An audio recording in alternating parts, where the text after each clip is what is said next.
All right, let's talk about an SMC scalping technique that I use. So basically, as a scalper, what you're trying to do is to take advantage of intraday volatility, right? Intraday volatility. So where is the draw on liquidity intraday? So usually what it looks like is maybe price is driving towards a previous day's low, previous week's low, previous session low. Okay. Different things. There are different things that price could drive towards. So like I always stress on this channel, the first thing you have to your first job as a trader is to find out where the price is going and why it has to go there. Okay. So once you figure this out, what you now do is that what I now do is first I wait for um a manipulation in a higher time frame. As a scalper, a higher time frame for me is the 15-minute chart. Okay, so once you get a manipulation on that level, so it takes out a level of stops. For example, here, okay, this is a level of stops when I'm anticipating a move to the buy side, probably to a high like this. Okay, what you have to do is now wait for something called the shifting market structure, which is when price aggressively takes out a swing high or a swing low and forms an FVG while at it. So then once you get that FVG, you now enter there. Okay, so now this fair value gap you're looking for is going to be on a lower time frame, that is 3 minutes below or 5 minutes below.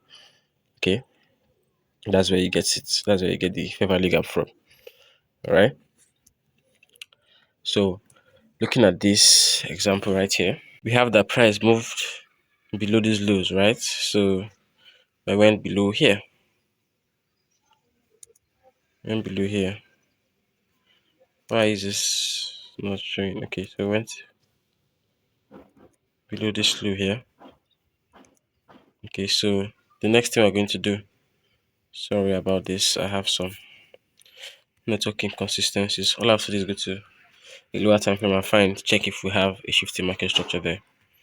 Okay, and I hope this is a good example because I don't have much time to waste. It doesn't even go back that far. Okay, but what we're looking for is just something like this. Okay, price going. It's not even a good example here. Let me find something else. Okay, let me find something else. So here you can see price taking out this low. 15-minute chart, this low is taken out. Okay, and I can now go down to the lower time frame to check if I can find a shift from there. Alright, a bullish shift from there. Okay, so you can see price leaving that area, forms on a fair value gap. Okay, it forms a fair value gap there, and now you have to do is wait for price to return into it, and then you take your trade. Okay, so in this case the price never comes down. Okay, all it did is use this to test this bullish order block.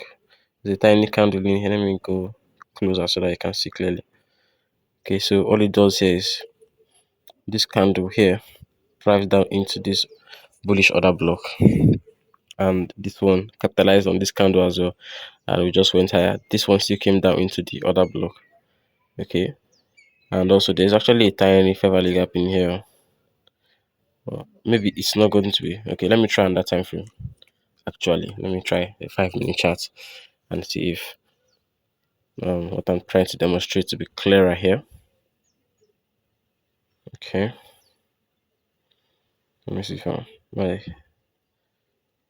All right, so this is clearer now. You can see the price makes a move higher, takes out this high, this swing high on this 5-minute chart, and then this low returns into this fair value gap. Okay, so in this scenario now, your stop is going to be behind the fair value gap or behind the candle before that fair value gap. All right, and the market comes into the fair value gap and then moves higher from there after taking out this low. So all you have to do is just look for the closest highs to take your profit from. So probably here you should be out of the trade as a scalper, or here, and that's basically the scalping technique that I use.